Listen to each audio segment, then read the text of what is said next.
하나님 말씀 보시겠습니다. 하나님 말씀 시편 143편 2절입니다.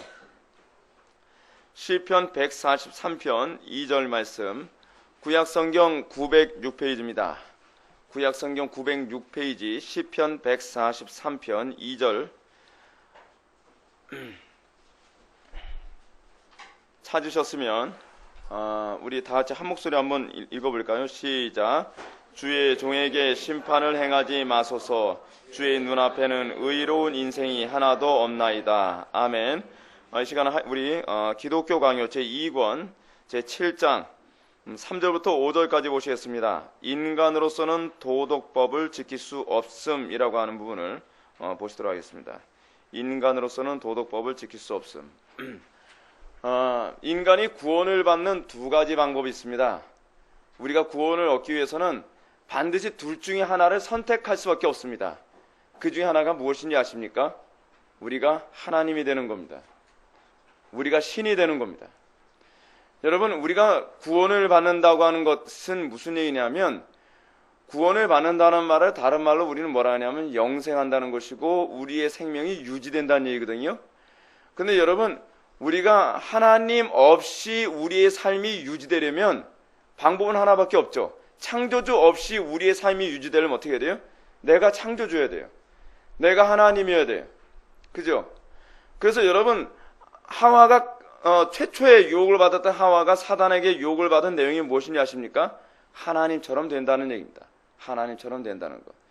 이 땅에 수많은 철학들과 종교와 뉴에이지 운동들이 궁극적으로 추구하는 게 무엇인지 아십니까? 내 속에 하나님됨을 발견해서 내가 신이 된다는 것입니다. 내 힘으로 구원을 추구한다는 것. 여러분, 우리가 왜 인생을 살아가면서 애간장에 타는지 아십니까? 애간장에 타는 이유는 항상 여기에 있습니다. 인생이 내 마음대로 안 살아지기 때문에 애간장에 타는 겁니다. 인생이 내 마음대로 살아지 않아서 애간장에 탄다는 얘기는 무슨 얘기냐면 이 땅의 삶이 내 마음대로 움직여지지 않는다는 것이고, 이 땅의 삶이 내 마음대로 움직여지지 않는다는 것은 무슨 얘기냐면 내가 하나님 노릇 해야 하고 싶은데 하나님 노릇이 안 된다는 얘기입니다. 여러분, 그렇기 때문에 하나님께서 우리의 죄악됨을 어떻게 보실까요? 우리의 교만함에 대해서 얼마나 하나님께 혐오하시지 여러분 아시겠습니까? 하나님이 우리 피조물을 보면서 어떻게 생각하냐 하면 자기가 하나님처럼 생각을 한다는 거예요. 그래서 인간이 타락하고 난 이후에 나타나는 특징이 무엇인지 아세요? 그건 하나님 없이 살아가려고 하는 거예요. 인간이 하나님 없이 살아가는 걸 편안하게 생각한다는 것은 내가 하나님 노릇 할 수 있다고 생각하는 거예요. 그래서 여러분, 두 번째로 인간이 구원을 받을 수 있는 두 번째 방법은 무엇이냐? 첫 번째 뭐예요? 내가 하나님 노릇 할 수 없다는 것을 깨닫게 되는 것, 깨닫게 됨으로 말미암아 두 번째에 도달하게 되는 것인데, 그것이 뭐냐면 내가 하나님과 연합하여 살 때라야만 내가 살 수 있다는 것을 깨닫는 겁니다.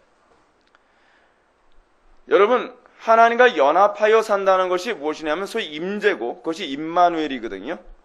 근데 여러분, 우리가 구원을 받고 난 이후에도 아주 이 못돼 먹은 성품이 잘 변화되지 않은 게 뭐냐면 우리는 날마다 삶 속에서 하나님하고 함께 동의하기를 원치 않습니다. 우리는 끊임없이 어떻게 하죠? 내 인생의 모든 문제는 내 힘으로 해결하려고 들어요. 여러분들이 예배에 참여하면서 말씀을 그냥 안일하게 듣는 모습이 굉장히 제가 자주 눈에 띄는데, 그런 현상이 나타나는 이유가 뭔지 아십니까? 이건요, 내 힘으로 내 삶을 살 수 있다고 하는 자신감이 여전히 내면서 남아있기 때문에 그런 거예요. 우리에게 왜 간절함이 없는지 아세요? 우리에게 왜 말씀에 대한 사모함이 없고 예배의 임재함에 대한 사모함이 없는지 아세요? 그 이유는 무엇이냐면 내가 하나님과 연합하여 하나님과 동행하여 살지 않으면 나에게 구원이 없다는 것에 대한 인식이 없어서 그래요. 여전히 뭐라고 생각하는 거죠? 구원은 내 속에서 이루어진다고 생각하는 거예요. 내 속에서. 구원이 내 안에서 내 힘으로 이루어진다고 생각하는 것이, 그것이 뭐예요? 그게 소위 인본주의예요. 인본주의. 인간은 그래서 끊임없이 내 힘으로 선하게 살려고 애를 써요. 여러분, 여기 보십시오. 우리가 하나님과 연합하여 사는 것, 우리가 하나님과 연합하여 사는 것만이 우리가 궁극적으로 구원이 있다. 이것을 인정하는 얘기가 무엇이냐? 이것이 바로 아담과 하와에게 선악을 하는 남의 실과를 따먹겠느냐, 생명남의 실과를 따먹겠느냐고 하는 질문의 내용이 바로 이 내용이에요. 선악을 알게 하는 남의 실과를 따먹게 되었을 때에, 선악을 알게 하는 남의 실과를 따먹게 되어진, 여러분 이게 참 묘한 부분이 이겁니다. 왜 하나님께서는 사단의 유혹을 허용하셨는가? 이걸 우리는 소위 허용 작정이라고 얘기하지 않습니까? 근데 허용하신 이유가 있어요. 하와의 범죄의 내용이, 인간의 범죄의 내용이 무엇인지를 사단이 입에서 듣게 만드는 거예요. 그렇죠? 뭐 때문에 하와가 선악을 알게 하는 남의 실과를 따먹은 거예요? 이걸 따먹으면 내가 하나님처럼 된다고 생각하는 거예요. 내 인생은 내 힘으로 사는 거예요. 내 인생은 내 힘으로 구원을 이루어간다는 거예요.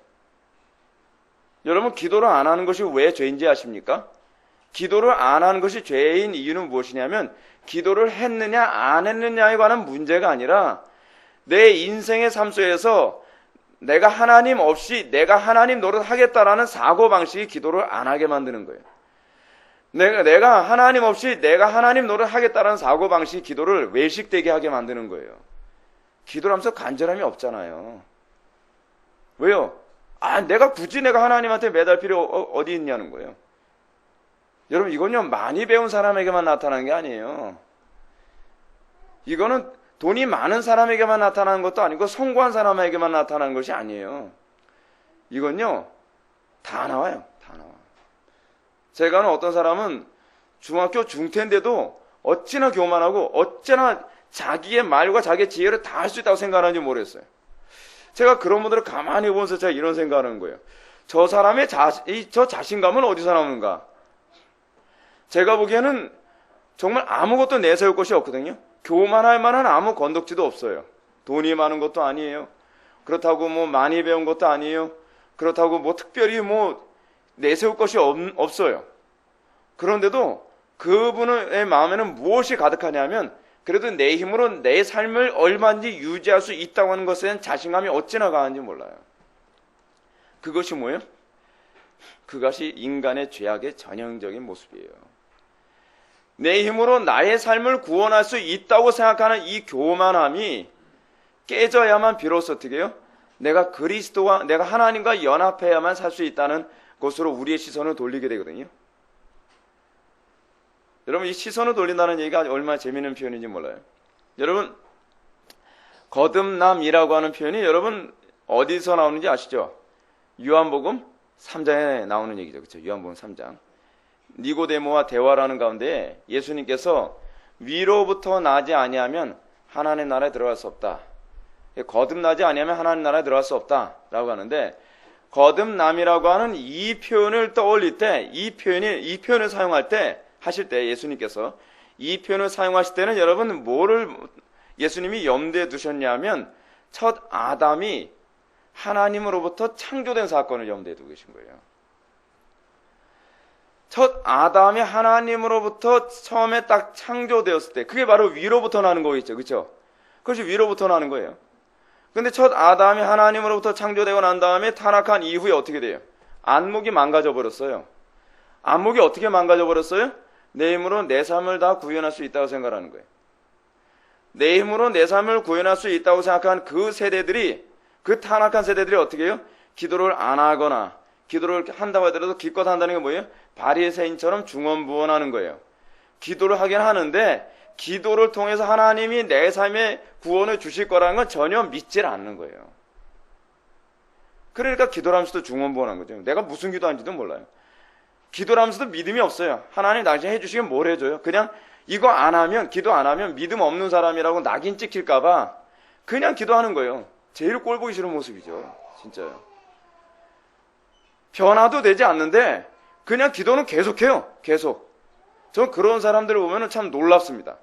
아니 어떻게 변화되지 않고 하나님의 구원의 은총이 초월을 하나님이 내 삶에 역사하시지도 않는데 1년 365일 그래도 계속 기도하러 나와요.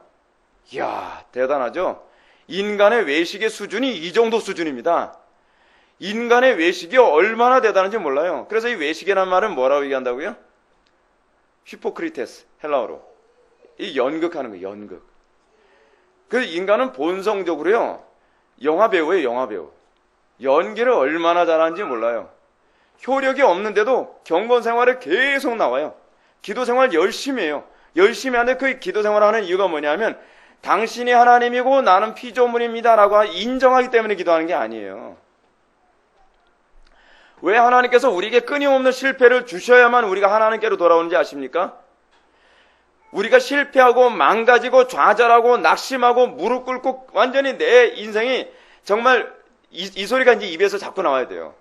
정말 내 인생은 정말 내 마음대로 되는 꼬락서니가 없어. 이거를 인정하게 될 때, 근본적으로 인정하게 될 때 비로소 어떻게 해요? 아, 내가 하나님 노릇할 수 없구나. 내가 하나님과 연합하여, 이게 생명나무거든요. 내가 하나님의 말씀대로 살아가는 것, 그것은 무슨 말이에요? 내가 하나님과 연합하여 산다는 얘기예요. 내가 하나님과 연합하여 살지 않으면 나에겐 구원이 없구나라고 하는 걸 인정을 할 때에 비로소 어떻게 해요? 그리스도를 찾는 거예요. 그리스도를 찾는 거예요. 우리가 그리스도를 간절하게 찾지 않는 것도, 우리가 그런 말씀 있죠. 지난 주일 낮 예배 때 요한복음 5장 40절에서 무슨 말씀이 나와요? 너희가 영생을 얻기를 원하는데 누구에게로 나오지 않아요? 내게로. 내가 누구예요? 예수님이죠. 내게로 오지 않는다고 하죠. 영생이 뭐죠? 영생? 영생이랑 소위 구원이잖아요. 구원받기는 누구나 다 원하죠. 영원한 생명을 얻기 누구나 다 원하지 않습니까? 근데 여러분, 영생을 얻기 원하기 때문에 신앙이라고 생각하면 곤란해요. 영생을 얻기 원했던 건요, 누구도 영생을 얻기 원했어요. 진시황제도 영생 얻기 원했거든요. 영생을 얻기를 원하는 것이 신앙이 아니라 뭐가 신앙이에요? 그리스도께로 가기를 열망하는 거, 힘쓰는 것이 신앙이라고 그랬잖아요, 제가. 많은 사람들이 영생을 얻기 원해서 선택하는 것 중 하나 뭐냐면, 영생을 얻기 위하여 내 속에 내가 신이라고 하는 것을 알기 위한 소위 도구를 닦는 사람 있잖아요. 뉴에이저들. 불교가 그거 아닙니까? 천주교가 그거 아닙니까? 천주교 합의 사상이 뭐예요? 내가 하나님이 되는 거예요. 기독교의 연합 사상이 뭐예요? 내가 하나님 될 수 없음을 알고 피조물이라는 것을 인정하고 내가 그리스도와 연합하여 내가 아버지와 동행하는 거예요. 완전히 다른 얘기예요. 완전히 다른 얘기. 천주교는 뭐예요? 뉴에이지예요, 사실은. 그래서 로이드 존슨 목사님이 천주교를 뭐라고 얘기한다고요? 이방 종교라고 하잖아요. 천주교는 이단이 아니에요. 기독교도 용어를 사용하고 있지만 그건 기독교에서 나온 이단이 아니라 이방 종교예요. 이방 종교가 누구의 탈을 쓰고 있는 거예요? 기독교의 탈을 쓰고 있는 것 뿐이에요. 그래서 많은 사람들이 천주교를 이단이라고 착각을 해요. 근데 천주교는 이단이 아니에요. 천주교는 기독교하고 완전히 다른 타종교예요. 많은 사람들이 거기에 속고 있죠. 왜요? 하빌사상을 추구해요. 하빌사상. 근데 인류 역사를 한번 보게 되면 항상 이 두 가지예요. 다 영생의 필요성은 다 느끼는데, 영생의 필요성은 다 느끼는데 한쪽은 내가 피조물이라고 하는 것을 인정할 수 없다. 그 어떻게 해요? 내가 창조주 노릇하겠다라고 하는 쪽으로 가거나, 그렇지 않으면 내가 피조물이라는 것을 인정하고 피조물의 한계를 인정하고 누구에게로 나아가는 거예요? 그리스도께로 나가는 거죠. 그리스도께로 나가는 거예요. 그래서 여러분, 생명나무를 그 요한계시록에서 뭐라고 얘기합니까? 요한계시록 3장에서요. 그 생명나무가 바로 예수 그리스도시다라고 얘기하고 있잖아요.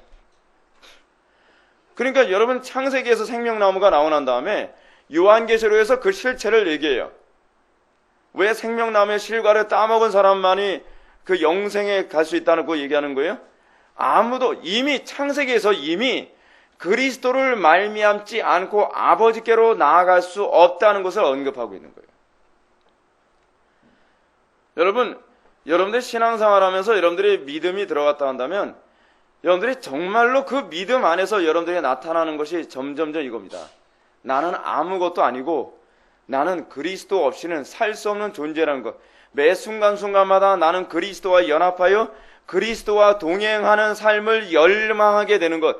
그리스도와 동행하는 삶이 점점 더 커지는 것. 그것이 신앙이에요. 우리는 끊임없이 어떻게 하죠? 내가 계획 세우고 내 마음대로 모든 것 해요. 옛날에 우리가 이런 카피라이터 들은 적 있었죠. 내 맘대로 틱. 생각대로 틱이죠, 생각대로. 내 맘대로 되고, 내 생각대로 되는 거. 그게 뭐예요? 그게 바로 마술이에요. 그 아브라카라브라, 뭐 그런 얘기 나오잖아요. 소위 마법이나 마술이 가져다주는 중요한 핵심적인 메시지가 뭐냐면, 내가 생각하는 건 다 현실화되어진다고 생각하는 거예요. 뭐죠?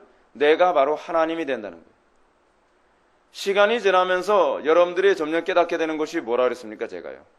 우리는 점점 나의 비참함을 깨달아가죠.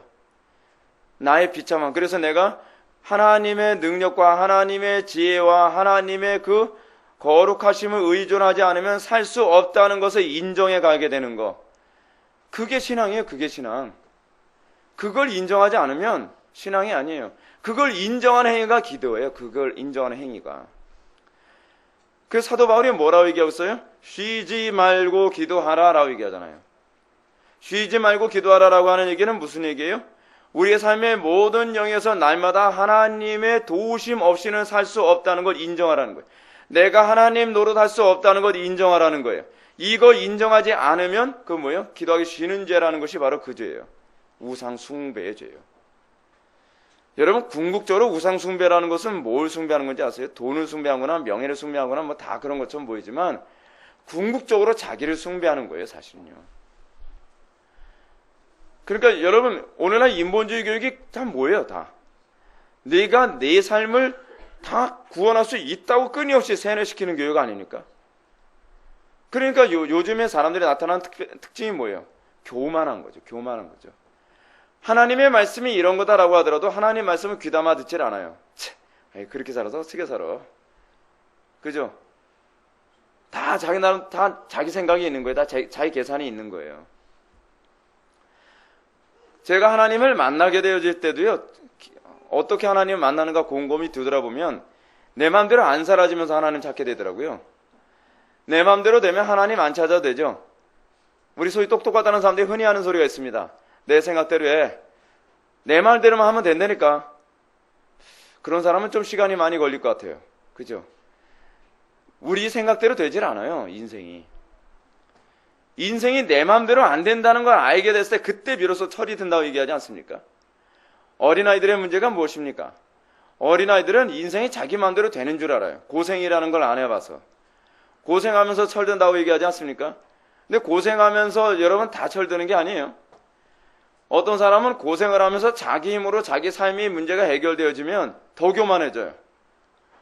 근데 어떤 사람은 고생하면서 인생이 자기 마음대로 안 되니까 점점점 하나님을 의존하게 되어지고 그러면서 그게 신앙으로 방향을 틀게 되거든요.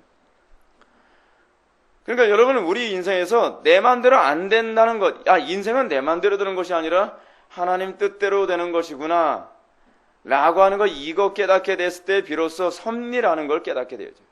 하나님의 주권이라는 걸 깨닫게 되죠. 그러면서 점점 하나님의 말씀에 귀를 기울이고 하나님의 명령에 무릎을 꿇는 법을 배우게 돼요. 안 사라지면 살기 위해서 몸부림치는 법을 배워요. 제가 이 표현을 잘 여러분들 염두에 두십시오. 안 사라지면 살기 위해서 몸부림친다는 얘기가 무슨 얘기냐면, 여러분 율법을 지킨다는 얘기는요, 여러분 율법으로 구원받는 건 아니죠. 근데 율법으로 구원받는 건 아님에도 불구하고 구원받은 성도들은 율법을 준수하는 삶을 살죠. 왜 그렇죠? 율법을 준수한다는 것이 바로 하나님과 동의하는 방식이기 때문에 그래요. 구원받았다고 하면서도 율법을 안 지킨다는 것은 뭘 의미하냐면 나는 여전히 하나님과 원수관계에 있다는 것을 입증하고 있는 거예요. 그래서 여러분들 그 교재를 한번 보시기 바랍니다. 3항, 율법은 우리를 절망에 빠지게 함. 율법의 역할이 뭐예요? 우리를 절망에 빠지게 해요. 어떤 절망에 빠지게 하죠? 내 힘으로 의로울 수 없다는 것.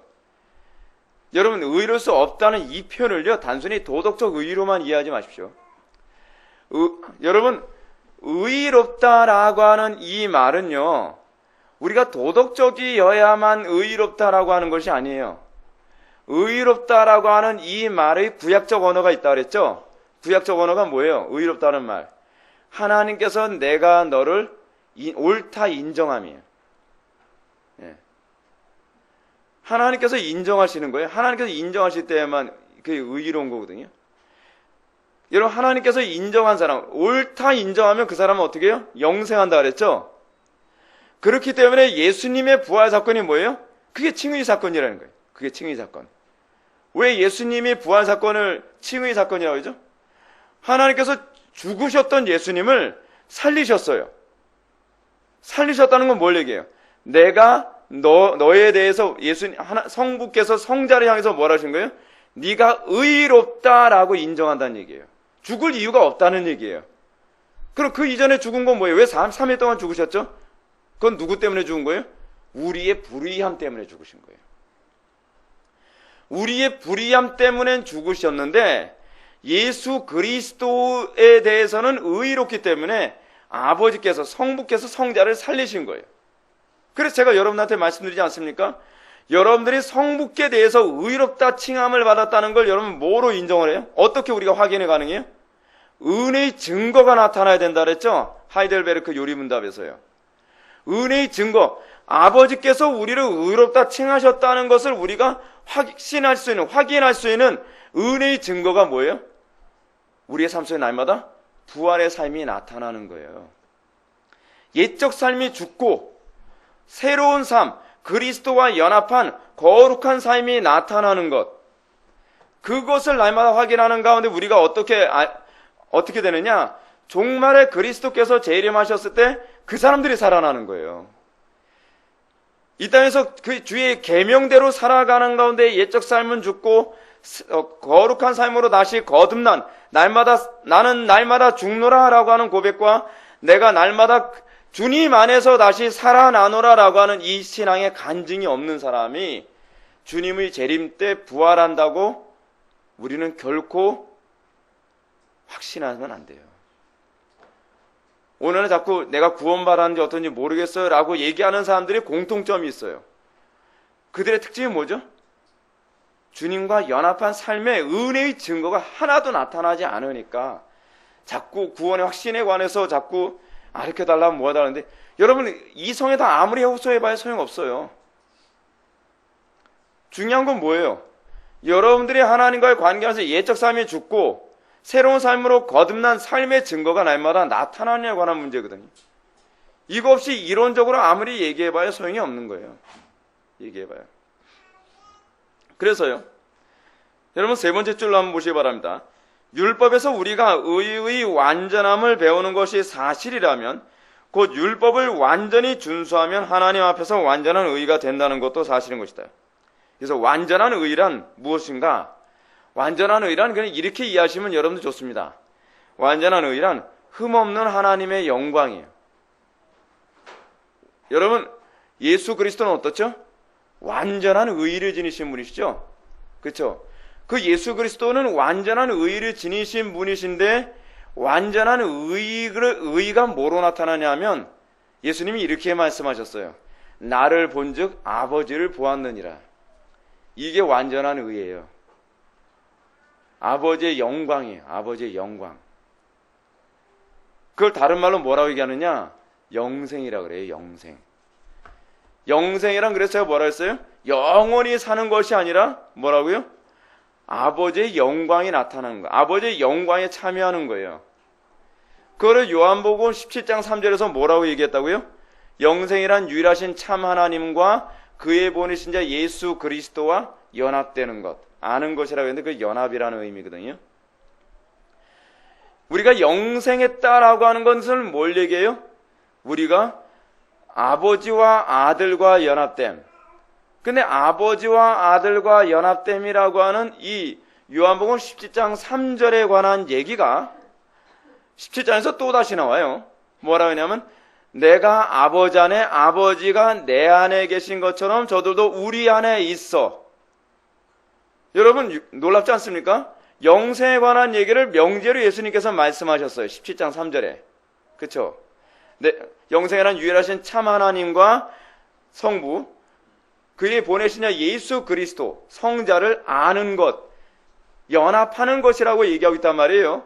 그리고 나서 같은 17장에서 예수님께서 기도를 하시는데 소위 제사장적 기도를 하면서 뭐라 그래요? 성부께 내가 아버지 안에, 아버지께서 내 안에 있는 것처럼 저들도 우리 안에 있어.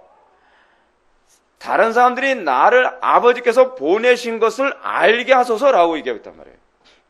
영생을 다시 어떻게 해요? 설명해 주고 있죠. 영생이 뭐라고요? 서로 상호 내조하는 거예요. 아버지가 성자 안에 계시고 성자께서 아버지 안에 계신 것처럼 우리가 성부와 성자 안에 거하여 연합하여 우리의 삶 속에서 하나님의 영광이 나타남으로 말미암아 성자 예수님이 그냥 인간이 아니라 성부께서 보내신 하나님이시라는 것을 만민이 보고 인정하게 하소서라고 제사장적 기도를 했다는 사실이에요. 그게 영생이에요. 그게 영생. 그래서 영생을 얻으려면 어떻게 해야 돼요? 영생을 얻으려면 제가 그래서 두 가지 방법이 있다 그랬죠. 내가 하나님이 되든지 그렇지 않으면 어떻게 해요? 그리스도와 연합하여 나에게서 하나님의 영광이 나타나든지 둘 중에 하나라 그랬잖아요. 둘 중에 하나. 근데 수많은 사람들이 다 어디로 가고 있어요? 내가 하나님 노릇하려고 하면서 지옥에 가는 거죠. 그래서 다른 종교에 구원이 없다는 거예요. 오로지 어디에만 구원이 있어요? 기독교에만 구원이 있어요. 이건 독선이 아니라 진리예요. 사람들이 독선과 진리를 구분을 못해요. 예를 들어서 제가 목사입니다. 그런데 제가 사람들 앞에 가서 안녕하세요 김민호 목사입니다. 그랬는데 딴 사람이 독선이다. 계속 김민호 목사라고 우긴다. 여러분 이건 독선입니까? 아니면 팩트입니까? 팩트예요. 사실이에요. 다른 종교엔 구원이 없고 기독교에만 구원이 있다라고 하는 것은 독선의 문제가 아니에요. 팩트의 문제예요. 진리의 문제예요. 사실의 문제란 말이에요. 근데 여러분 세상은 얼마나 교묘하게 이런 거를 뒤집어서 말장난하는지 아십니까? 기독교는 독선의 종교다라고 얘기하는 거예요. 그래서 기독교만 가면 자꾸 분쟁이 일어난다는 거예요. 여러분 다시 한 말을 한번 바꿔서 얘기해 볼까요? 제가 김민호 목사인데 사람들 사이에서 갔는데 저 사람 김민호 목사 아니다. 김민호 목사는 딴 사람이다. 라고 해야 되면 여러분 분쟁이 나올 수밖에 없겠죠. 왜냐하면 내가 김민호 목사 아니면 누가 김민호 목사였어요. 당연히 이게 사실이니까 사실한 걸 얘기하다 보면 이 분쟁이 누구 때문에 생기는 거예요? 저 때문에 생기는 겁니까? 아니면 확실히 알지도 못하는 사람들이 자꾸 확실히 아는 것처럼 얘기하는 것 때문에 그렇습니까? 후자잖아요. 분쟁은 우리가 일으키는 게 아니에요. 분쟁은요, 확실히 알지도 못하거나 그렇지 않으면 거짓된 사람들이 확실히 아는 것처럼 또는 진리를 왜곡시키는 것 때문에 분쟁이 일어나고 있단 말이에요. 성경은 우리에게 뭐라고 얘기하느냐? 오로지 그리스도와 연합하는 것만이 우리가 영생에 참여하는 유일한 길이라는 것을 설명하고 있어요. 가르치고 있단 말이에요. 그것이 바로 영생. 그게. 자, 여러분들 교재를 다시 한번 들어갑시다. 가운데 패러그래프 한번 보실까요? 그러나 반대로 우리는 과연 우리가 그렇게 완전히 순종하여 그 공로로 그 상급을 받을 확신이 있는지를 점검해 보아야 할 것이다. 우리가 그 길을 따름으로써 과연 영생을 얻을 것인가 하는 것이 분명하지 않다면 영생의 상급을 위하여 아무리 율법을 지킨다 한들 무슨 의미가 있겠는가? 자, 이건 율법을 지키지 말라는 겁니까? 아니면 율법을 지키라는 얘기입니까? 이건 율법을 지키냐 지키지 말라는 얘기가 아니죠. 율법을 지켜서 구원받을 수 있어요? 없어요? 없죠. 그렇다고 한다면 율법을 지켜서 구원받으려 할 것이 아니라 뭘 해야 된다는 얘기예요? 예수님을 믿음으로만 구원을 추구하라는 거예요. 근데 저는 방금 전에 예수님을 영생에 도달하는 방법에 대해서 제가 믿음이라는 단어를 사용하지 않았어요. 어떤 단어를 사용했죠? 연합이라는 단어를 사용했죠? 그래서 믿음과 연합은요, 동떨어질 수 없는 단어예요. 우리는 자꾸 믿음이라고 하는 걸 어떻게 생각을 하죠? 믿음을요? 지적 수용. 그래. 내가 인정해. 그래, 예수님만 믿어야 구원받는 거 인정해. 그게 믿음이 아니라는 거예요. 믿음은 뭐예요? 믿음이란 건 제가 수도 없이 제가 설교할 때마다 거의 매번 언급하는 게 있죠. 에베소서 2장 8절 말씀. 영생이 에베소 2장 8절 말씀에서 뭐라고 얘기하고 있습니까? 믿음은 너희가 그 은혜로 말미암아 너희가 그 은혜로 인하여 믿음으로 말미암아. 믿음이 뭐예요? 은혜예요. 은혜. 너희가 그 은혜로 인하여 믿음으로 말미암아 구원을 얻었나 이것이 너희에게서 난 것이 아니요 하나님의 선물이야. 행위에서 난 것이 아니니 이는 아무도 자랑치 못하게 하려 함이라. 이 얘기가 의미하는 바는 뭐예요? 여러분 대부분 칭의론을 얘기할 때 이제 칭의론은 사실은 기독교 강요 3권 그 17장인가 11장인가 거기로 가야만 우리가 칭의론을 배우지만 칭의에서 항상 언급되는 게 믿음이거든요. 그 믿음이 무엇인가? 믿음이라고 하는 것은 우리를 그리스도와 연합시키시는 하나님의 수단이라고 그랬어요. 제가 수도 없이 얘기했죠. 내가 그리스도와 연합된 증거가 없다면 뭐가 없는 거예요? 믿음이 없는 거예요.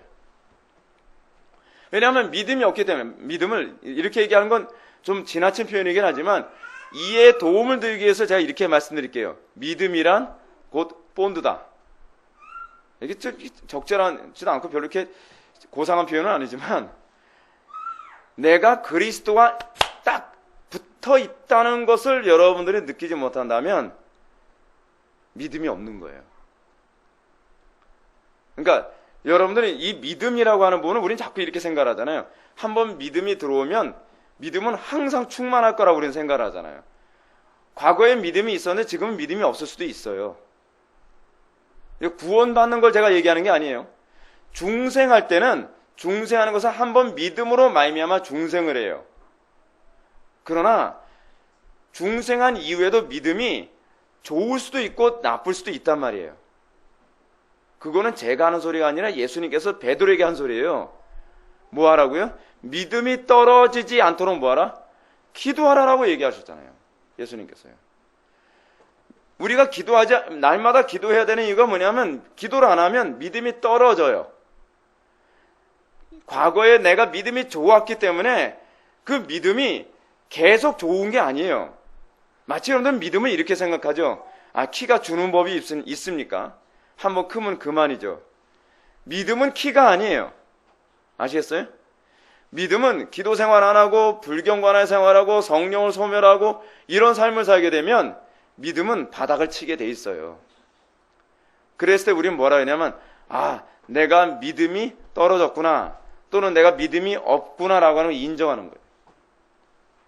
믿음이 있냐 없냐에 관한 이 얘기는 1차적으로는 여러분들이 구원받았냐 구원받지 않았냐에 관한 문제로 언급하는 표현이지만 또 하나 무엇이냐 하면 나는 하나님의 그 구원받은 자로서의 은혜의 증거는 있는데 삶 속에서 이 그리스도와 연합한 증거가 잘 나타나지 않을 때 믿음이 뭐 한다는 거예요? 떨어졌다라고 하는 거예요. 믿음이. 날마다 기도하지 않으면 믿음은요 바닥을 치게 돼 있어요. 목사라고 여러분 통뼈가 아닙니다. 기도 생활 흐리멍덩하게 하게 되면 믿음은 바닥치게 돼 있어요. 어려운 일 있으면 환경이 무서운 거예요. 사람이 두려운 거예요. 그건 다윗도 그랬어요. 다윗 같은 사람도. 성경에 나오는 수많은 인물들도요. 기도 생활을 등한시하거나 경건 생활이 무너지거나 그렇지 않은 성령을 소멸하면서 살면 세상이 무서운 거예요. 히스기야에게도 그런 게 나타나지 않습니까? 성경의 영적 거인들이라고 하는 인물들도 경건 생활이 무너짐으로 말미암아 그들이 얼마나 이 부끄러운 삶을 사는 모습이 나타나는지 모릅니다. 그렇기 때문에 여러분들이 예수님께서 베드로에게 권면하셨던 것처럼 믿음이 떨어지지 않도록 날마다 뭘 구해야 돼요? 성령 충만함을 구해야 돼요. 성령 충만함이란 무슨 손에서 불 나가는 게 성령 충만함이 아니에요. 성령 충만함이란 믿음 충만이고 믿음 충만이란 우리가 그리스도와 연합됨의 은혜의 그 증거가 선명하게 나타나는 거예요.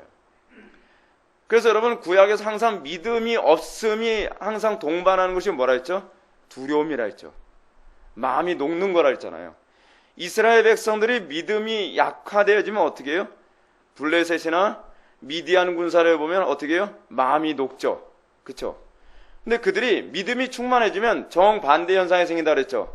대적자들이 오히려 마음이 높고, 왜냐하면 그 힘에 압도당하는 거예요.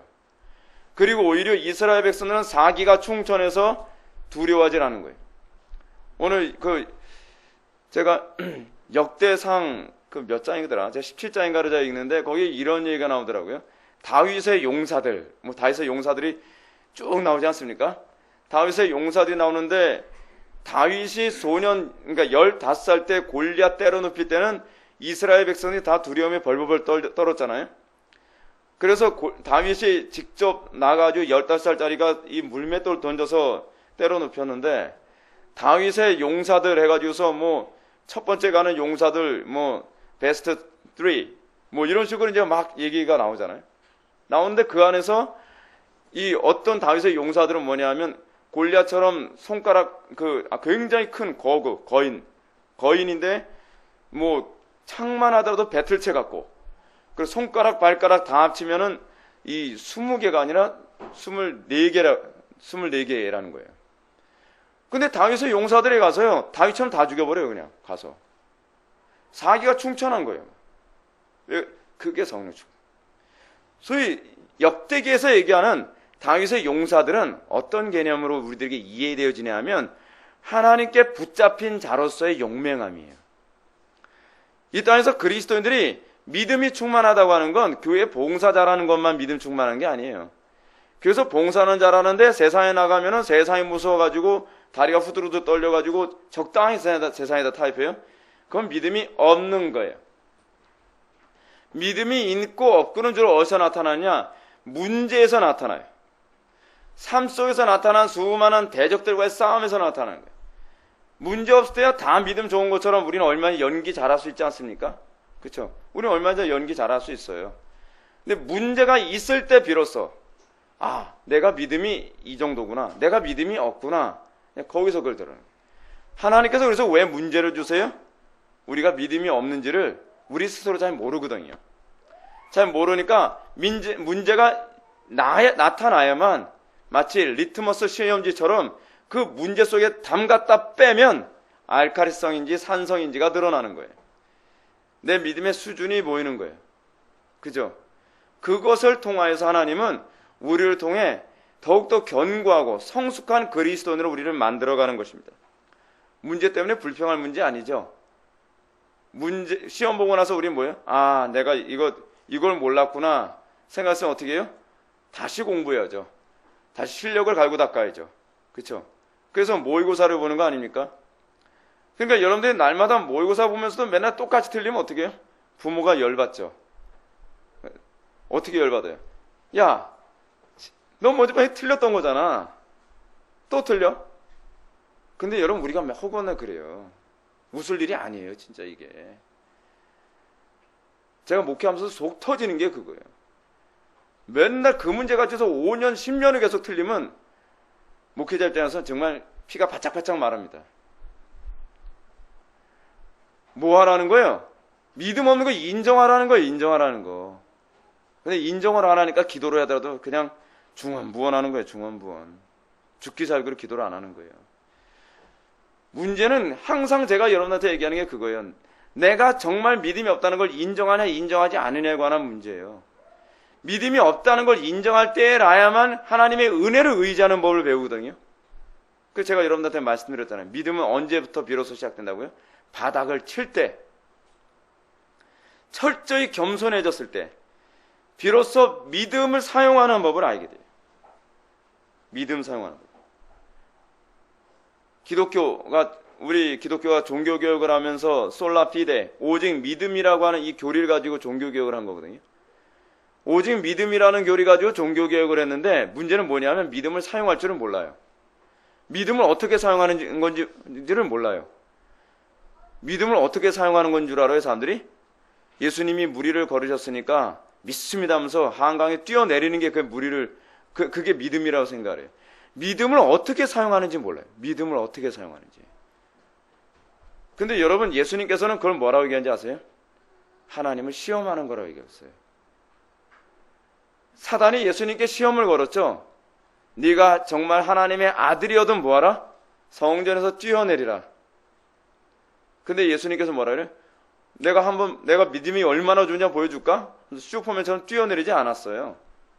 그걸 뭐라고 가르쳤어요? 예수님께서요? 사탄아 물러가라. 주 너의 하나님을 시험하지 말라라고 얘기했단 말이에요. 그건 시험이지 하나님을 시험하는 것이지 믿음이 아니에요. 우리가 믿음을 어떻게 사용하는지는 몰라요. 믿음을 어떻게 사용하는지 알려면 어디서부터 시작해야 되느냐? 바닥에서 시작해야 돼요. 바닥에서. 정말 제가 언젠가도 여러분한테 그런 말씀드리지 않았습니까? 하나의 무술을 제대로 배우려면 뭐부터 시작을 해야 돼요? 기존에 자기가 배웠던 무술 그걸 다 포맷시키고 그 바닥부터 시작해야 무술을 제대로 배울 수 있다고 하지 않습니까? 신앙생활도 똑같아요. 내 힘으로 내가 뭔가 할 수 있다라고 하는 생각이 완전히 다 포기되어지고 철저히 무릎에 딱 꿇게 됐을 때 그때 믿음 사용하는 게 뭔지를 알게 돼요. 그래서 영적 거인들은 편안한 데서 나오질 않아요. 다윗이 어디 출신이에요? 다윗과 사울의 차이가 여기 있어요.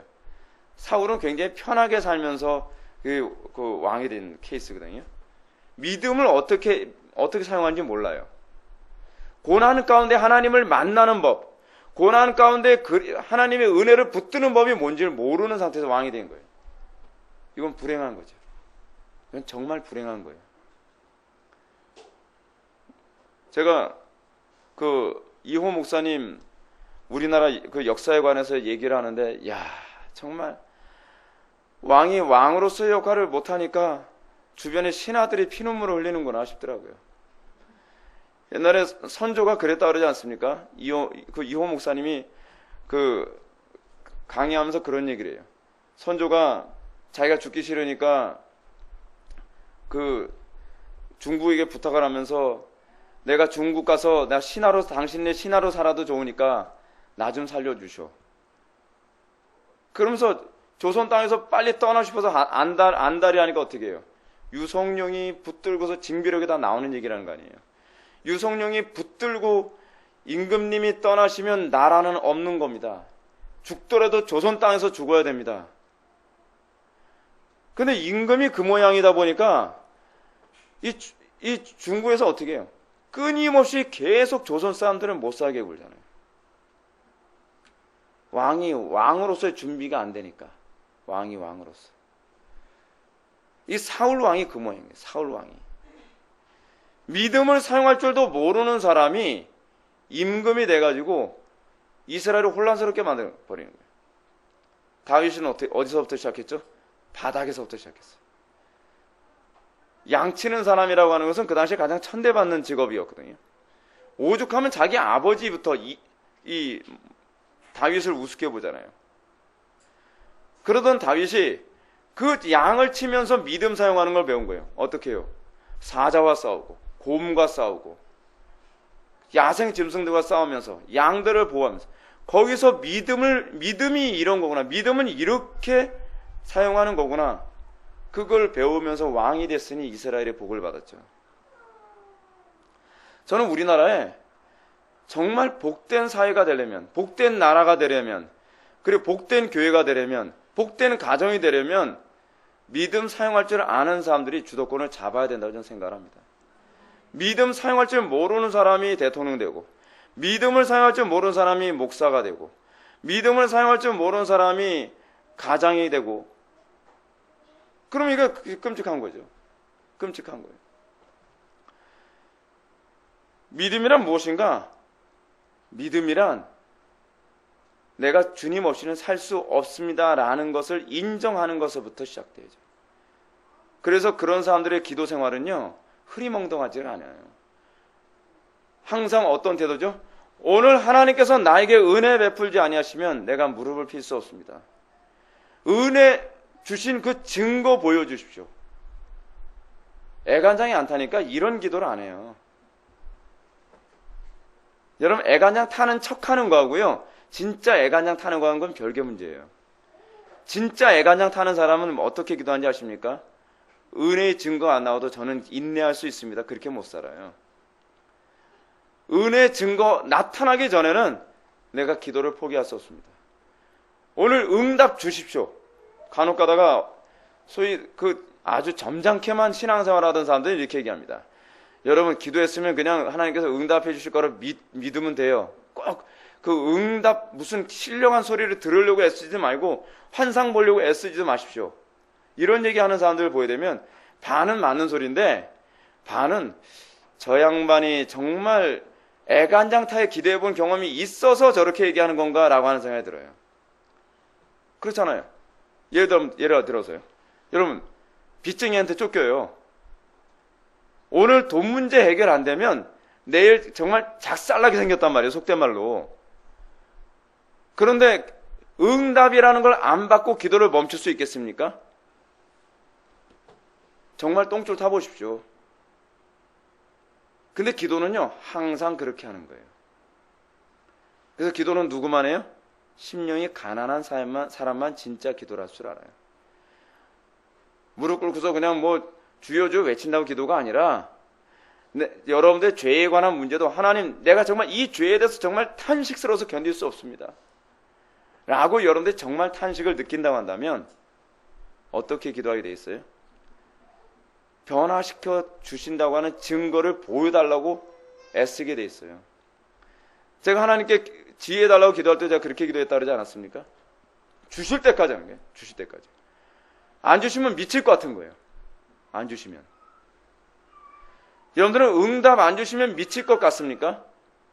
응답 안 주시면 하나님께서 나에게 변화해 주시지 아니하면 미칠 것 같습니까? 그 정도 돼야 이 사람이 기도를 이제 배우기 시작하는 거예요. 기도는 거기서 시작해요. 요즘 사람들이 기도를 왜 모르는지 아십니까? 등 따스하고 배부르고 너무 편해서 기도를 몰라요. 고생다운 고생을 안 해봐서 기도를 몰라요. 그러니까 기도를 모르는 세대의 특징이 뭐냐면요. 현실적으로 기도할 수 없다고 하는 이유만 자꾸 찾아요. 제가 현실적으로 어려워서 기도할 수 없다라고 얘기하는 사람들 보면 저는 이렇게 해석을 해요. 기도 말고 다른 방법이 있나 보구나 저 사람은. 그죠? 기도 말고 다른 방법이 있다고 생각하니까 목사님 제가요 오늘 여건이 안 좋아서 기도할 수 없고요. 아니 지금 문제가 심각하다면서요. 지금 건강이 안 좋다면서요. 지금 사업상 어려운 문제가 있다면서요. 근데요 저도 기도해야 되는데 제가 좀 요즘 바쁘기도 하고요. 여건이 안 좋아서. 아직은 덜 겸손해졌구나. 하나님이 없어도 자기 힘으로 아직 해결할 수 있다고 생각하는 거 보구나. 그럼 그 사람한테 제가 목사가 아무리 요구해봐야 사이만 틀어질 뿐 방법이 없죠. 알았어요. 그 제가 속편해서 알았어요 그러는 게 아니거든요. 말해봐야 소용이 없기 때문에 그런 거예요. 근데 여러분 이건 명심하셔야 돼요. 만약에 거기서 여러분들이 꺾이지 않으면 고생 더 하게 돼요. 이건 분명합니다. 고생을 덜 하는 방법이 있어요. 하나님께서 그냥 어떤 반응을 딱 보여주시면 아이쿠 하면서 무릎 꿇고 그냥 곧바로 하나님과 결판 짓는 거예요. 그럼 고생 덜 해요. 근데 하나님께서 자꾸 건드려도 정신 못 차리고 요리 빠져나오고 저리 빠져나오고 이 핑계 대고 저 핑계 대고 그래서 어째서 그렇고 저째서 그렇고 그럼 어쩔 수 없죠. 고생을 더 해야죠. 마음이 안 가난해져서 그런데요. 하나님을 만나는 건요. 교만한 자는 결코 하나님을 만날 수가 없어요. 그래서 구약시대 때 하나님을 만나는 하나님의 응답을 받는 전형을 뭐라고 얘기했어요? 고아와 과부와 나그네예요. 유대 사회 안에서 가장 비참한 사람. 고아와 과부와 나그네가 어느 정도로 비참한지 여러분 아시겠습니까? 지금 우리나라에서 제일 비참한 사람만큼 비참한 사람들이 그렇게 생각하면 되겠죠. 그게 바로 하나님을 만나는 유일한 길이에요. 심령이 가난한 자가 복이 있죠. 그래서 여러분 율법을 강론하는 이유가 뭐라 했어요? 비참함을 알게 만들기 위해서요. 비참함을 알게 만들기 위해서. 여러분 그 432페이지 밑에서 네 번째 줄 보시기 바랍니다. 곧 약속들의 아름다움에서 자기 자신의 비참한 처지를 더 잘 알게 되고 구원의 소망이 끊어져 버린 상태에서 스스로 확신한 죽음의 위협을 받게 되는 것이다. 이게 율법이 하는 역할이에요. 여러분, 제 설교 듣고 나면 기분이 굉장히 꾸리꾸리해지죠. 어쨌든 막 비참해지잖아요. 목사님 좀 우리에게도 비전을 주세요. 어느 목사님처럼 비전을 달란 말이에요. 어느 게 청년이 저한테 그 얘기했다가 제가 한 소리 했다 했잖아요. 야, 이 자식아, 비전은 죄인에겐 비전이 없어. 회개하는 사람한테만 비전이 있는 거야. 와, 미치겠네. 그래서 뭘 미치기는. 이 죄인 같은 놈. 우리는 회개하지 않고 자꾸 비전을 얘기하려고 그래요. 회개하지 않고 비전을 얘기하는 건 누가 하는 소리예요? 사단이 하는 소리예요. 거짓 선지자들 허건내 그 소리였어요. 예레미야 시대 때 얼마나 그 거짓 선지자들이 그런 식으로 많이 했습니까? 예레미야가 회개를 외치면 그렇게 안 해도 된다. 하나님께서 우리를 사랑하신다. 하나님께서 우리에게 평탄한 길 열어주신다. 다 죽였습니다. 그러다가요. 선지자들이 끊임없이 하는 일이 뭐냐면 겸비하게 만드는 거예요. 겸비하게 만드는 거예요. 겸비하게 만드는 궁극적 목표는 뭐냐면 그들이 하나님께 찾아가게 만드는 거예요. 궁극적으로 그들이 하나님께 매달리게 만드는 거예요. 강단에서 끊임없이 죄를 지적하고 율법을 강론하는 이유가 뭐냐면 진짜로 그리스도를 만나기를 열망하게 만드는 소위 환경 조건을 만들기 위해서요. 내면의 조건을 만들기 위해서. 이게 안 만들어지면 백날 기도해봐야 항상 그 모양 그 꼴인 거예요. 아무리 지적해도 안 변하는 거예요. 맨날 지적하는 사람들이 막 괴로워요, 사실은요. 참다 10번 참다가 한 번씩 지적하는 거예요, 사실은요. 지적받는 사람들은 간혹 가다가 김 목사가 잔소리를 많이 한다고 생각하는데 입장 바꿔놓고 생각하면요. 제 인내력에 여러분 감탄할지도 몰라요. 근데 안 변하는 그 문제를 가지고서 정말 마음이 가난해야만 근데 여러분 지금은 변하냐 안 변하냐에 관한 문제지만요. 하나님의 심판대 앞에서는 천국 가냐 지옥 가냐에 관한 문제예요. 아시겠습니까? 근데 이 문제에 대해서 심각하게 생각을 안 하는 거예요. 심각하게. 잠이 안 와야 되거든요. 이것 때문에 막 미칠 것 같아야 되거든요. 그 정도 돼야 기도를 하면서 어떻게 해요? 끝장 보겠다는 각오로 하는 거예요. 야곱이 기도를 어떻게 했죠? 야곱이 자기 집에서 쫓겨나가지고 형한테 죽음 당할까봐 쫓겨나가지고서 광야에서 기도했던 거 보시죠. 그리고 또 쫓겨나가지고서 또 자기 삼촌 라반에게 쫓겨나가지고 자기 형과 대면하려고 했을 때 그때 그가 씨름하듯이 기도하는 거 보란 말이에요. 여러분 완전 극단의 상황에 코너에 몰린 거 아닙니까? 그랬을 때 비로소 기도가 무엇인지를 배우는 거예요. 독하기 때문에 기도를 그렇게 하는 게 아니에요. 살 길이 이 길밖에 없다는 걸 아니까 그리스도를 찾는 거예요. 얼마나 우리는요, 우리 인간의 존재는 얼마나 악하냐면 극단적인 상황에 갔어도 우린 자꾸 어떻게 생각하냐면 어찌하든지 그리스도를 붙잡지 않고 살궁리를 자꾸 찾으려고 하는 게 우리 인간의 악한 습성이에요. 그래서 어떻게 해요? 이 방법도 사용해보고 저 방법도 사용해보고 망할 대로 망하고 난 다음에 나중에 쫄딱 망해가지고 더 이상 이제는 바닥을 칠 수 없는 상태가 됐을 때 그때 그리스도를 붙잡으려 들지 않아요? 그게 인간이란 말이에요. 그게 인간. 그래서 어떤 사람이 정말 복받은 사람이냐? 설교 듣고 은혜 받는 사람이 제일 복받은 사람이에요. 고생 직사도로 하고 난 다음에 그 다음에 천부여 의지 없어서 손 들고 옵니다. 손 들고 오는데 온몸은 만신창이가 돼서 여러분 선지서에 보면 그러지 않습니까? 하나님께서 이스라엘을 향해서 하도 때려서 더 이상 때릴 데가 없다고요. 그래도 회개를 하지 않은 거예요. 이스라엘이. 지금 우리나라가 지금 그 모양이에요. 하나님께서 하도 때려가지고 더 이상 때릴 데가 없어요. 그런데도 여전히 어떻게 하죠? 내 방법, 내 수단으로 살 길을 자꾸 찾잖아요. 오늘은 한국교회 정말 맞을 만큼 맞았거든요. 맞을 만큼 맞았는데도 한국교회가 각성을 안 해요. 이제는 맞은 데를 다시 때려야 돼. 피가 터질 정도로요.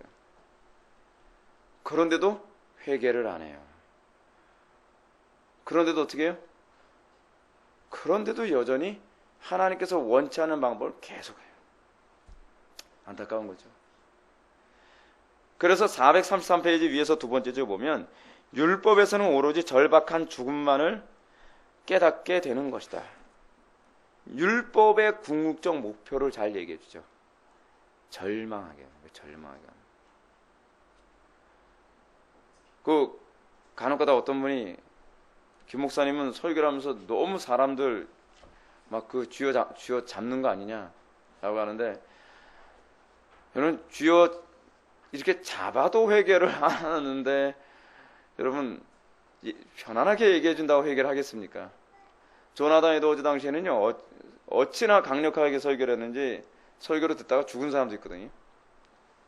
두려움에 떨어서 불 떨고 막. 여러분 죽을 정도 되면은 회개할 정도 같잖아요, 그죠? 근데 그 사람은 끝까지 회개하지 않으니까 죽은 거예요.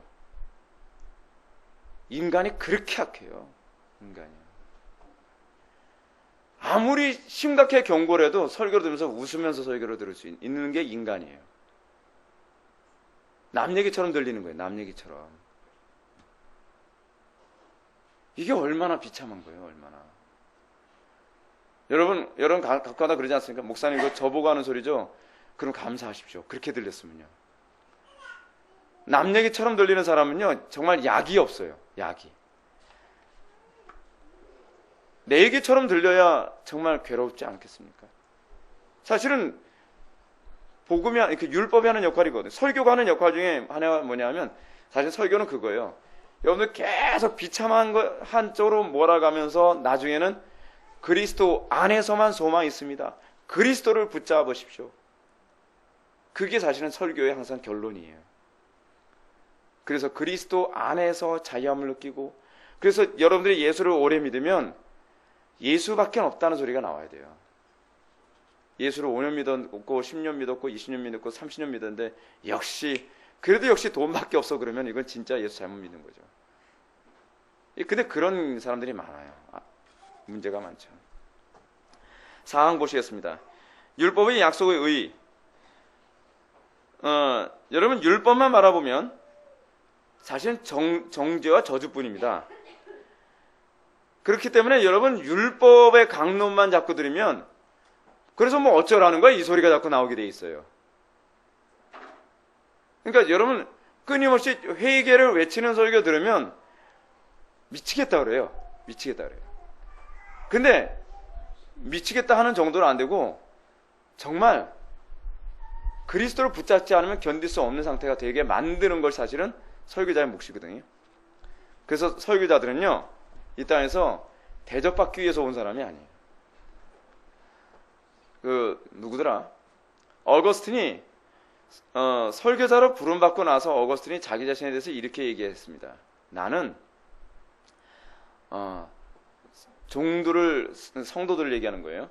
종들을 섬기는 종으로서 부름받았다. 설교자로서 또는 목회자로서 부름받은 자기 자신이 대접받기 위해서 목사가 됐다라고 생각하는 것이 아니라 종들 중에 종이 바로 설교자다라고. 사실은요, 설교자라고 하는 위치는 요즘에 사실 참 뭔가 제대로 돌아가는 것 같아요. 제일 멸시천대 받는 게 원래 설교자예요. 근데 한동안 가장 대접받는 직업이 목회자였다 그러지 않습니까?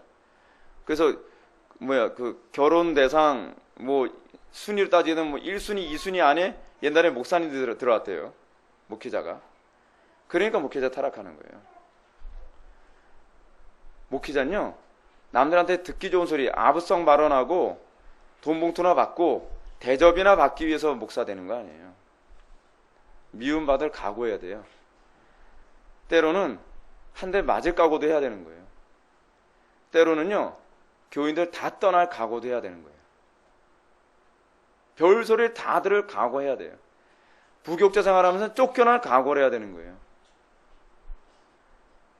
제가 부교육자 생활하면서도 제일 힘든 게요, 뭐였냐면 정말 계속 이렇게 살아야 되나 하는 그 비참함이 얼마나 제가 부격자 생활할 때 심했는지 몰라요. 성경대로 살려면 이렇게 해야 되는데 이렇게 했다가는 교회에서 쫓겨나야 생겼고, 그리고 기존에 목사님이 만들어 놓은 토양, 그 담임 목사님이 만들어 놓은 토양은 완전히 개판인데 제가 와서 다시 뜯어 고치려고 하니까 어떻게 되냐면 교인들하고 싸우고 제가 맡은 부서에 있는 청년들이나 학생들하고 싸워야 돼요. 아무도 저를 좋아하지 않는 거예요. 저도 사랑받고 싶은 사람입니다. 모든 교인들이 다 미워하는 눈치 봐가면서 그래도 쫓겨날 각오하고 설교를 하고. 여러분, 대접받는 게 목회자가 아니에요. 왜요? 율법을 얘기하기 때문에 그래요. 율법을요. 어떨 때 가장 대접받느냐? 교인들이 신앙이 좋을 때 대접을 받아요. 그거는 아주 좋은 현상이죠. 율법을 강론하는 것 때문에, 그것 때문에 항상 설교자들은 고통을 받게 됩니다. 그래서 성경의 가르침의 특징은 이렇습니다. 첫 번째는 인간이 지킬 수도 없는 것을 요구하는 것이 항상 성경의 가르침이에요. 예수님이 부자 청년에게 뭘 요구했죠? 네 모든 재산을 팔아 이웃과 나누고 너는 나를 따르라. 정말 네가 영생 얻길 바란다고 한다면. 그러니까 그 부자 청년이 어떻게 했죠? 낙심하여 돌아가잖아요. 이게 율법의 접근 방식, 이게 복음의 접근 방식. 첫 번째는 뭐예요? 인간이 지킬 수 없는 것. 왜 그렇죠? 넌 피조물이야 라는 걸 인정하라는 얘기예요. 사실은 하나님은 거룩하다라고 하는 얘기가 무슨 얘기를 했죠? 하나님은 창조주이시고 우리는 피조물이라고 하는 그 차이를 인정하는 거. 그죠? 그게 거룩이라고 했잖아요. 율법이 궁극적으로 우리들에게 요구하는 것은요, 네가 하나님 없이는 살 수 없는 존재라는 걸 깨닫게 하는 거예요. 피조물된 존재라는 걸 인정하라는 거예요. 내 힘으로는 그 살 수 없다는 걸 인정하라는 거예요. 그러니까 항상 여러분 설교 들으면, 율법 설교 들으면 그렇잖아요. 어떻게 이렇게 살아? 어떻게 이렇게 사냐 말이야. 어떤 사람은 그러죠. 저에 대해서. 저 양반은 이상주의자야. 어떻게 저렇게 살아? 못 살죠. 당연히 못 살죠. 그럼 못 사는데 그럼 왜 얘기해요? 못 사는데 살 수 있는 길이 있으니까요. 궤변입니까? 아니죠. 못 사는데 살 수 있는 길이 있어요. 살 수 있는 길. 그렇기 때문에 이걸 통해서 우리들에게 먼저 요구하는 것이 뭐냐면 자기를 부인하는 거예요. 이제는 내 힘으로 하나님 노릇하는 것을 포기하고 이제는 우리를 어디로 인도하는 거예요? 그리스도께로 인도하는 거예요. 율법은요, 궁극적으로 우리는 할 수 없지만 하나님은 할 수 있다로 규결되는 거예요. 그게 바로 부자 청년과의 얘기에서 예수님이 하신 말씀이잖아요. 제자들도 황당해가지고 그러잖아요. 그러면 누가 이렇게 할 수 있겠나이까? 예수님도 알고 계셨거든요. 부자가 하나님 나라 들어가는 게 어찌나 힘든지, 낙타가 바느길을 통과하는 것만큼 힘들다. 그래서 부자는 돈만 얘기하는 게 아니죠. 내 스스로 하나님 노릇하려고 하는 사람이 자기 힘으로 구원을 받으려고 하는 것이 얼마나 힘든지, 자기 힘으로 영생에 들어가려고 하는 것이 얼마나 힘든지 그 얘기거든요. 낙타가 바느길을 통과하는 것만큼 힘들다. 그러니까 제자들이 한 소리를 거예요. 그러면 누가 구원을 받을 수 있겠습니까? 니네들은 못해. 그러나 하나님은 할 수 있어. 이것이 율법과 복음이에요. 이 안에 율법과 복음을 싹 이 한 봉지 안에 다 집어넣은 거예요. 니네들이 할 수 없다는 걸 인정하고, 그렇게 되면 너희가 비로소 바느길을 통과하지 말란 얘기가 아니라 바느길을 통과할 수 있는 길이 열린다는 거예요. 율법은요, 율법을 통해서 하나님께서 우리에게 말씀하시는 바는 율법을 지키지 않아도 된다는 무율법주의가 아니에요. 율법을 내 힘으로 지키려 하지 말고 하나님의 힘으로 지키라는 거예요. 하나님의 힘, 하나님이 전능하시기 때문에, 전능성은 여기에도 포함되는 표현이거든요. 하나님이 전능하시기 때문에 하나님을 의지하면 그 영생은 뭐라고요? 하나님의 영광에 참여하는 거라 했잖아요. 하나님의 영광에 참여하는 그 길에 들어설 수 있는 길이 열린다는 거예요. 그게 뭐예요? 십자가인 거예요. 그것이 십자가. 그래서 궁극적으로 이 메시지가 우리를 어디로 인도하느냐? 바로 믿음으로 인도하는 거예요. 근데 이 믿음이 어디로 전환해요? 나에게 대한 믿음에서, 자신감에서 하나님께 대한 믿음으로 옮겨져요. 뭐가 죽어야 돼요? 자신감이 죽어야 돼요. 그래서 예수를 믿으면 끊임없이 하나님께서 자신감을 주게요. 스스로 자자에다가 믿을 신자잖아요. 스스로를 믿는 태도, 이거를 죽이고 이젠 비로소 하나님을 믿는 것으로만, 그리스도를 믿는 것으로만 나에게 살 길이 있다는 것을 인정하게 될 때에 비로소 이게 신앙이라는 걸 알게 되는 거예요. 그리고 그 사람들을 통해서 하나님께서는 역사를 바꾸시죠. 역사를 바꾸시죠. 그 이호 목사님이 그 말씀 하시더라고요. 우리나라가 유엔에서 소위 인정하는, 그러니까 세계에서 인정하는 국가로 인정받게 되어진 배경이 프랑스에서 유엔 회의 때, 제3차 회의 때 이 결정이 되는 문제였대요. 그때가 이제 1948년인데 1948년에 유엔에 우리나라 국회의원을 보내서 비로소 우리나라가 전 세계에서 인정하는 그런 국가로 인정받기 위해서 유엔에 갔는데, 문제는 뭐냐면 소련과 그렇지 않으면 우리나라, 그러니까 다른 몇몇 공산국가들, 한 6개의 공산국가들이 우리나라가 이 국가로 인정받는 것을 반대하는 그런 대표들이요, 계속적으로 연설을 하면서 방해를 했다는 거예요. 어떻게 방해를 했냐면, 이 한 명이 와가지고 이 대한민국이 국가로 인정받지 못할 이유로 한 4시간을 그냥 계속 욕만 퍼부어댄다는 거예요. 그러면 이 끝나자마자 그 다음 사람이 손들고서 미리 다 짠 거라 그러거든요. 그 다음 사람이 손들고 하면 또 이 대한민국이 국가로 인정받지 못할 이유를 계속 얘기하는데, 그런 사람들이 하도 욕만 들으니까 거기 사람들이 너무 힘들어가지고 다 나가버린대요. 그러니까 투표를 못하는 거예요. 정족수가 안 되니까. 근데 12월 12일 날, 그날이 이제 그 유엔 회의가 완전히 끝나는 날인데 한 석 달 동안 했다나 봐요. 석 달 내내 그런 거예요. 석 달 내내. 근데 아무 대책이 없는 거예요. 근데 거기서 참 우리의 신앙의 선배들이 참 멋진 게 이겁니다. 그 장면이라고 하는 분이 있었는데, 이승만 대통령이 그 대표로 누구를 보내냐면 장면을 대표로 세웠다 그러거든요. 원래 조병옥 씨를 대표로 세우는 것을 당연하다고 생각을 했는데 조병옥 씨를 세우지 않고 장면 씨를 세웠대요. 근데 장면 씨는 거기서 아무 일도 안 했거든요. 가만히 있다가 안 되면은 집으로 돌아가서 그냥 그 숙소로 돌아가지고 성경책만 보다가 때 되면 자고 새벽에 일어나서 기도하고 그랬다는 거예요. 근데 하루 남겨놓고 12월 11일 날 그랬대요. 다들 모였을 때 이거 내일 통과 안 되면 우리나라 정말 큰일 납니다. 왜냐하면 1948년 12월 12일 날 우리나라가 정식적으로 국가로 인정을 받았기 때문에 1950년 6월 25일 날 6.25 동란이 터졌을 때 유엔군이 참전한 명분이 된 거거든요. 만약에 정식 국가로 인정을 안 받았으면 유엔군이 올 이유가 없었던 거예요. 근데 거기서 장면이 그랬다는 겁니다.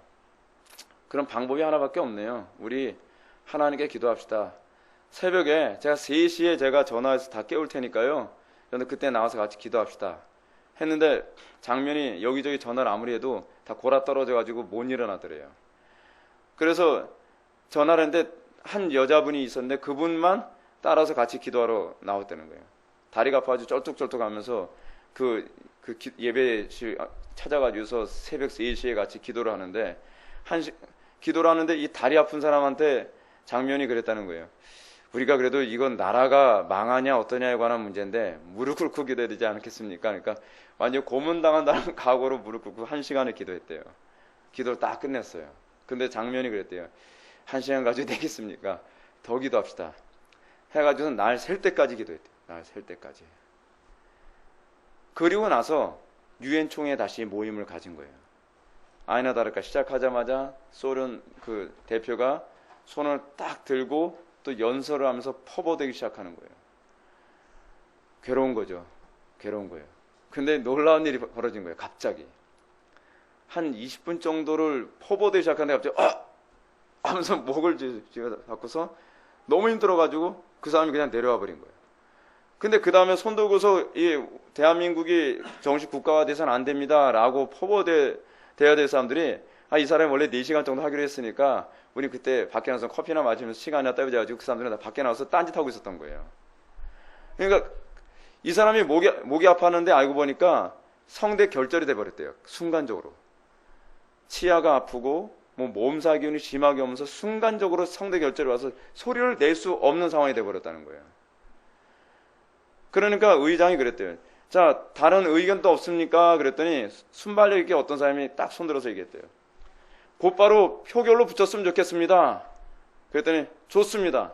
해가지고 표결을 해가지고 6개 나라만 반대하고 나머지 나라는 다 찬성해서 유엔에서 인정하는 나라로 딱 통과됐다는 거예요. 기도가 그런 거예요. 기도가. 절대절명에 완전히 우리가 내 힘으로 할 수 없다는 걸 인정하고 하나님께만 온전히 매달림으로 말미암아 역사를 경험하는 거. 그게 믿음 아닙니까? 오늘날 제가 우리나라 지금 상태를 보면서 기도로 사람이 변화된다? 기도로 새로운 역사가 창조된다? 기도로 나라가 새롭게 될 수 있다? 이걸 믿는 사람이 과연 몇이나 될까 싶어요. 우리 대한민국이요, 그렇게 온 나라라는 걸 제가 다시 얘기를 듣고서 감동을 받았습니다. 야, 이 나라는 보통 나라가 아니구나. 기도하지 않고서 한 발자국도 전진해 가본 적이 없는 나라구나. 사랑하는 성도 여러분, 이제 제가 결론을 내겠습니다. 여러분, 435페이지 그 패러그래프 있지 않습니까? 그 맨 위에 있는 패러그래프 밑에서 4번째 줄 한번 보시겠습니다. 나는 제자들이 누가 구원을 얻을 수 있으리까? 라고 물었을 때에 주께서 사람으로는 할 수 없으나 하나님으로는 다 하실 수 있느니라고 대답하신 사실을 답변으로 제시할 것이다. 칼빈도 내린 결론이 이겁니다. 뭘 인정하는 거예요? 나는 할 수 없고 하나님만 할 수 있습니다 라는 걸 인정할 때 이게 신앙이 되는 거예요. 나에 대한 자신감이 무너질 때, 그리고 오로지 하나님만 전능하시고 나는 무능하며 하나님만 의로우시고 나는 악하다는 걸 인정하게 될 때, 우린 비로소 신의 능력에 참여한 그 위대한 역사를 보게 됩니다. 우리가 철저히 낮아지지 않고서는 그런 놀라운 역사를 볼 수가 없습니다.